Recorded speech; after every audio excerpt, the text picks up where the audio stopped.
Day in and day out, you walk through the same streets, and you know it all too well. There's that main street, which is way too busy and chaotic for any composition.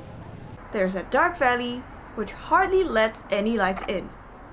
There's also this really lovely store, which might make a great shot, but there's always an unphotogenic black car parked right against it. Sounds like you? Now keep on watching.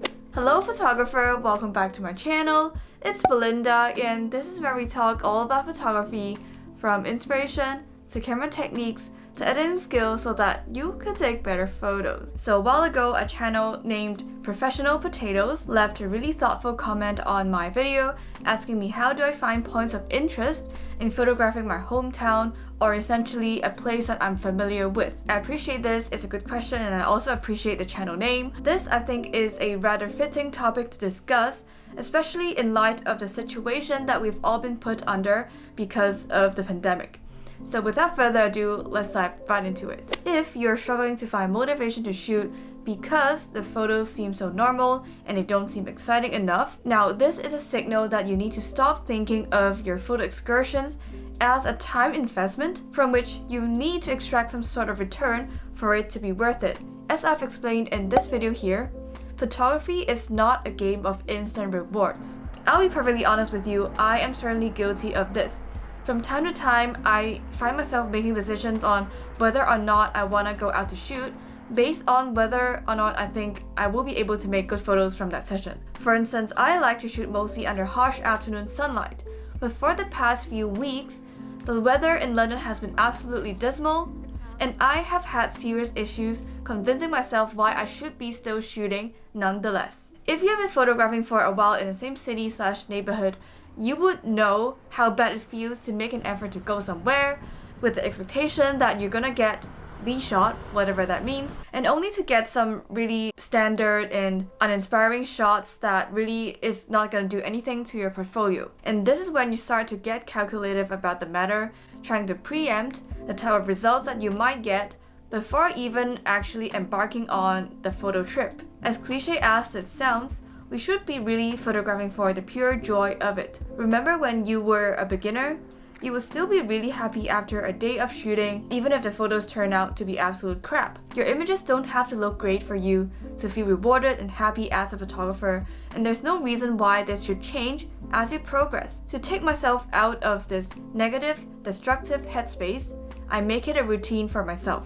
As of now, I photograph once per week. If it's a job, I spend the week leading on to the shoot planning and preparing for the shoot. If it's not a job, I simply pick a day on which I'm free and still go out to shoot nonetheless. As for the location, I usually have a list saved as an Instagram album containing a collection of the places that I could potentially want to visit one day. But if for whatever reason I don't feel like going to any of these places, what I do instead is simply open a map of London, shut my eyes, and randomly just point onto a point in that map and go to that place. So this is how I keep myself from falling into the experience trap, from making false associations between past experiences and what could potentially happen.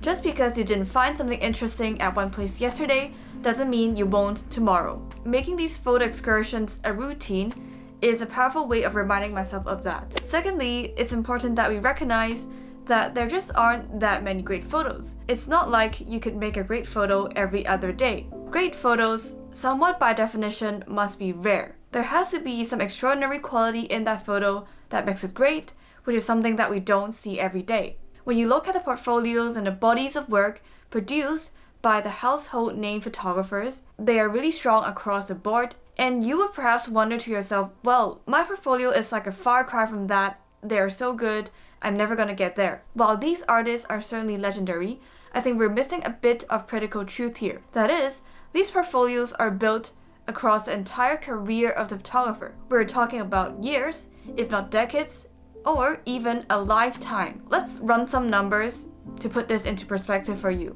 I'm gonna take Saul Leiter as an example, as we've recently just covered him on the channel. Here I have another of his monologue, and we will go through together the years in which these images were made. Now in total, there are 36 images in this collection, and here are the breakdowns of the years in which these photos were created. These images are mainly chosen from the 50s, which is when Seoul was the most prolific in terms of color street images. Out of the 36, we can see that they are spread across almost every year in a decade, each contributing a few images to the collection. But as you might have noticed based on the book that we used for the Seoul Lighter video, he made much more photos than this. To make this more relatable to you, let's use myself as an example. I'm going to show you this body of work that I did in Hong Kong because I've only moved to London fairly recently, and obviously all the work in there will be done in 2020/2021. Okay, so as of now, I'm happy with keeping around 10 to 20 shots in my portfolio. Alright, so the first 4 on the top row were from 2020. So they were images that I shot before I left the city. This one over here is from 2019. That's the only one from the year that made it into the portfolio. This one over here was from 2018. Similarly, that's the only photo from 2018. And here we have 2 from 2017.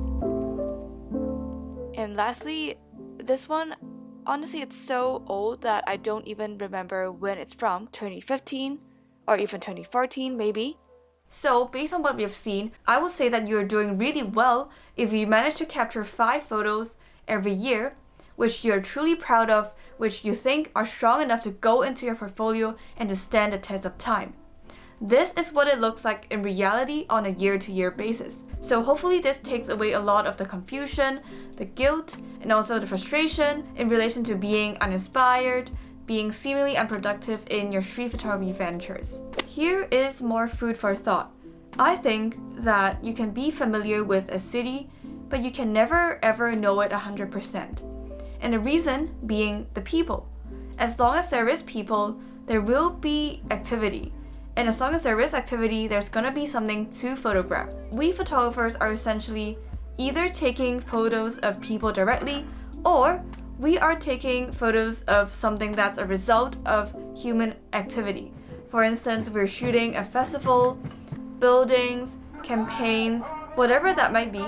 These things come up all the time because people are constantly doing stuff. So what that looks like for me is to stay relevant to the latest news. I'm saying this apparently because I shoot for news and you would know that if you're on my Instagram, but even if you don't, it still makes sense because I think that is how you generally extract inspiration from everyday activities. So here are some examples of how I make use of the things that are happening in my everyday life and turn it into an inspiration for me to shoot.